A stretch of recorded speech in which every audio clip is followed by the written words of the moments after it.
2017 की गर्मियां मेरठ में हौसलों की उड़ान नाम का नेशनल लेवल क्रिकेट मैच चल रहा था।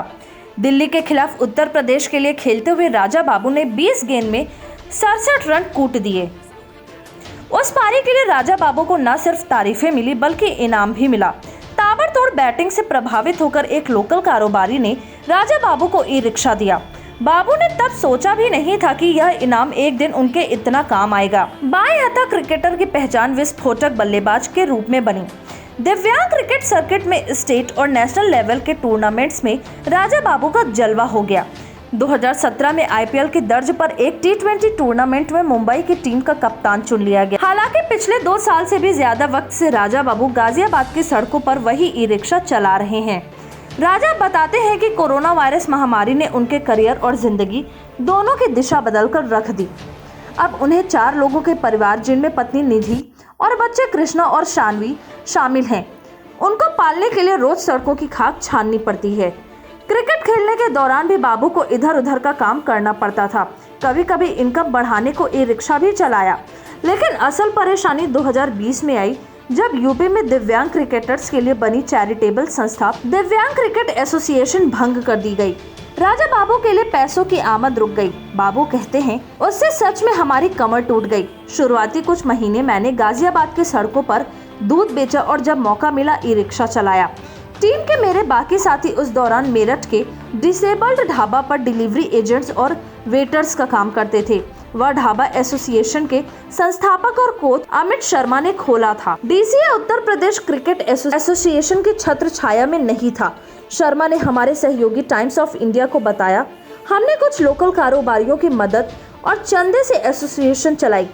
टूर्नामेंट्स के दौरान ट्रांसपोर्ट और खाने का खर्च कवर हो जाता था। डीसीए ने ना तो बीसीसीआई के तहत था, ना ही यूपीसीए के। ऐसे में खिलाड़ियों की फिक्स्ड इनकम नहीं थी। मैन ऑफ द मैच की अवार्ड मनी के रूप में उन्हें जो कुछ मिलता था वही उनकी सैलरी थी। ट्रॉफियों और मेडल से भरे कैमरे में बैठे बाबू अपनी आवाज से निराशा जाहिर नहीं होने देते। उनकी बातों में पिच पर वापसी की उम्मीद झलकती है। 1997 में स्कूल से घर लौटते वक्त एक ट्रेन हादसे में मैंने बायां पैर खो दिया। उस वक्त मेरे पिता रेलवे में ग्रैंड आईवी कर्मचारी थे और कानपुर में पनकी में तैनात थे। उस वक्त मेरे पिता रेलवे में ग्रैंड 4 कर्मचारी थे और कानपुर में पनकी में तैनात थे। हादसे के बाद मेरी पढ़ाई रुक गई क्योंकि परिवार स्कूल की फीस नहीं चुका सकता था।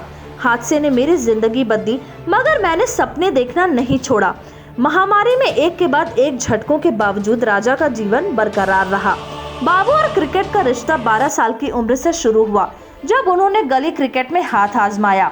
2000 में उन्होंने कानपुर में आरा मीना ग्राउंड पर ट्रेनिंग शुरू की। 23 साल की उम्र में वह जिला स्तर के टूर्नामेंट्स खेल रहे थे। बाबू ने हमें बताया, 2013 में मैंने बिजनौर में कुछ टूर्नामेंट्स खेले। उसी दौरान शर्मा, जो तब डीसीए के निदेशक थे, मुझे एसोसिएशन से जुड़ने को कहा।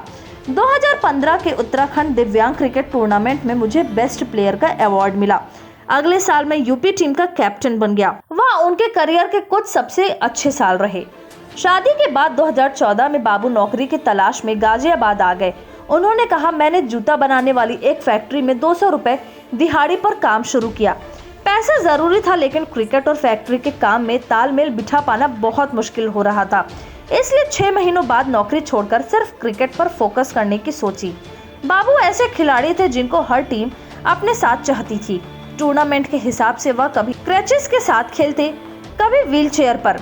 किस्मत चमकी तो यूपी और गुजरात में उन्होंने कुछ अवार्ड्स जीते। 2016 में वह नेशनल लेवल के टूर्नामेंट में मैन ऑफ द मैच रहे।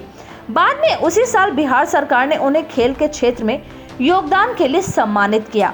इन सब के बावजूद नियमित आय और बढ़िया बैंक बैलेंस का भरोसा नहीं मिल सका। प्रोफेशनल क्रिकेट की तरह दिव्यांग क्रिकेट में पैसा नहीं बहता। बाबू कहते हैं, मैच खेलते हुए मुझे मेडल्स भी मिले और इज्जत भी, मगर गुजारे के लिए उतना काफी नहीं था। 2022 में मैंने मध्य प्रदेश के लिए फिर से व्हीलचेयर क्रिकेट खेलना शुरू किया, लेकिन महामारी के चलते कुछ मैच ही हो पाए। हम भी क्रिकेटर्स हैं, मगर महामारी के दौरान हमें क्रिकेट संस्थाओं से कोई मदद नहीं मिली। हम वह खा रहे थे जो भले लोग सड़क पर बांटते थे। जब लॉकडाउन लगा तो जमा के नाम पर मेरे पास कुल 3000 रुपए थे। वो कितने दिन चलते भला? मैंने 2 बार घर बदला क्योंकि किराया चुकाने के पैसे नहीं थे। यूपीसीए के चेयरपर्सन अतुल श्रीवास्तव कहते हैं कि बांग्लादेश जैसे देशों में दिव्यांग क्रिकेटर्स का सारा खर्च क्रिकेट एसोसिएशन उठाती है। उन्हें रिटायरमेंट के बाद पेंशन भी मिलती है। उन्होंने कहा कि बीसीसीआई को भी इस दिशा में कदम उठाने चाहिए ताकि दिव्यांग क्रिकेटर्स पैसे और नौकरी की चिंता किए बिना खेल सकें। इसी साल अप्रैल में बीसीसीआई की शीर्ष काउंसिल ने दिव्यांगों, मूक बधिरों और व्हीलचेयर पार्टिसिपेंट्स के बीच क्रिकेट को प्रमोट करने के लिए differently abled cricket council of India को आधिकारिक संस्था के रूप में मान्यता दी है।